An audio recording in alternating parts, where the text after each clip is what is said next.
Hello, Tim here. Welcome to my channel.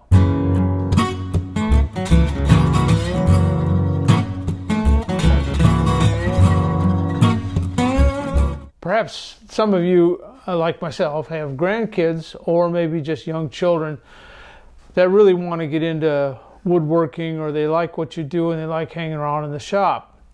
So I did a project recently with a couple of my grandkids, and we decided to make something that was just kind of fun. Now, I didn't in this case let them have the tools, the sharp tools, but some of the tools that I used in this particular thing that I'm making is a small mirror that they could cut out, and then when we're all done, they could take it home with them and decorate it however they wanted to. So I started out with a piece of wood like this. This happens to be birch, and it's 3/8 of an inch thick. And I made a pattern out of wood, and I'll link to that. You can make your own. This is my rough pattern. So I start out with a piece of birch with a pattern on it. I'm able to cut on a scroll saw. That's the best tool to use to cut these out. If you don't have that, and you don't think you want to get into it, you can use a saber saw or a coping saw to cut the pattern out. And then another thing that's very advantageous is a drill press that can cut this 2-inch diameter hole about 1/8 of an inch deep. And that's kind of an important feature at first to get that established. Then you can work the perimeter of your the rest of your piece around that center.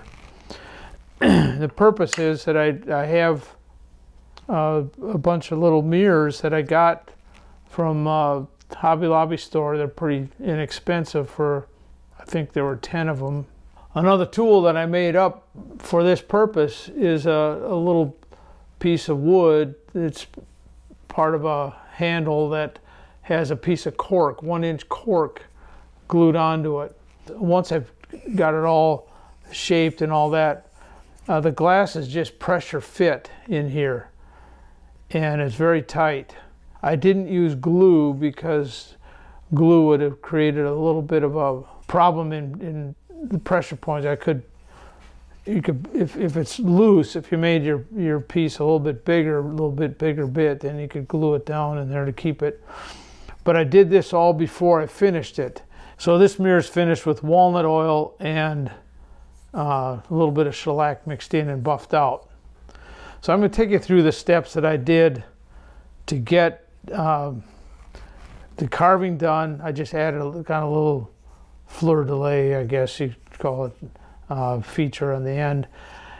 And someone suggested to me, actually I was talking to some other wood carvers.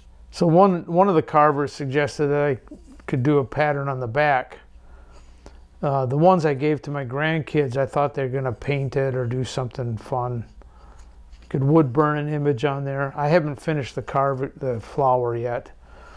And whether or not I do that, it just adds more labor to it. If you're going to sell these at a craft store like I do, it could be just left plain. But I just take it a little step further and round the edges like this to kind of take the thickness down a little bit. So when I'm laying out the carving, this is a 2-inch diameter hole, and this is about 2.5 or so. And you can use a template. You can use from this center point, you can use a compass to strike out your circle, outside circle. This, I just used my pencil to come in and guide off of that and cut out the center. This, same thing. So I just mark using my finger as a guide, and then just kind of mark where the center of your cut is. That's all it is. Here would be center line. And then I would start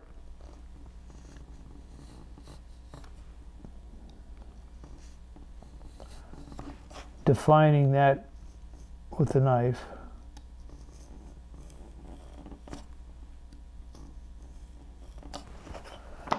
And then I come along with the skew knife, not taking off the center line, using the center line as a guide.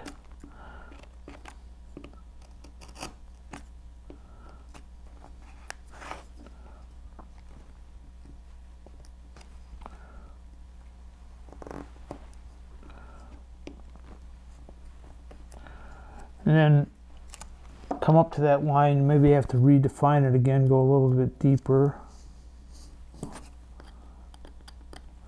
And unless you're making them all the same, you could do little extra flourishes. And some of these I cut in here a little bit to define it a little bit more. Create a little more interest. I didn't do much on the back side. It's just a fun little project. And you can, I outline this, and you can see how this tapers in a little bit here. This side. That's my finished one. It's full thickness here and it's thin there. You don't want to get too thin or it'd break. Once you have your hole established, you can kind of press it in, but this is very thin glass. So with my cork piece, I just kind of go in a circle like this.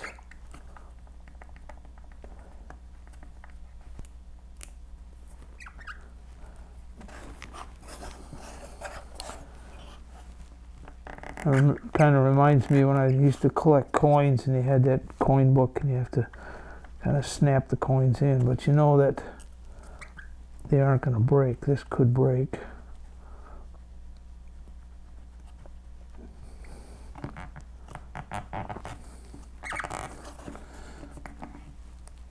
No, that's getting down there.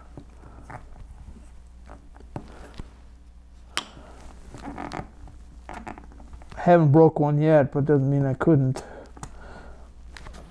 So it's just an idea of something that involves a little bit of jigsaw work, a little drill press, a little bit of sanding, and one of the tools I use to sand is this stick sander, and you kind of use it like a file, only you can go back and forth. It's probably best to do it before you put the mirror in, but you can do it either way.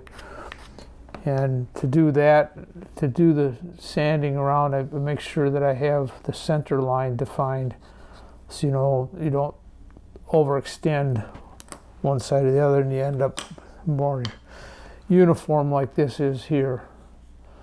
But you can just leave it plain like that too. Just have fun with your kids or grandkids, and or by yourself, and just make these things as a gift item, and enjoy the journey. And it's just another idea of something you can do.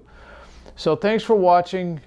Please give it a thumbs up and please subscribe if you would, and we'll see you next time.